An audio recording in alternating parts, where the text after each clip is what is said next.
ప్రవచించినాడు ప్రవక్తలు క్రీస్తు జన్మ శుభవార్తను.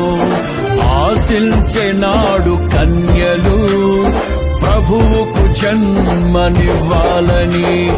తండ్రి చిత్తమే నెరవేరగా కన్య మరియకే ప్రాప్తించగా జన్మించే యేసు మహారాజుగా కాలము విడిపోయే రెండుగా.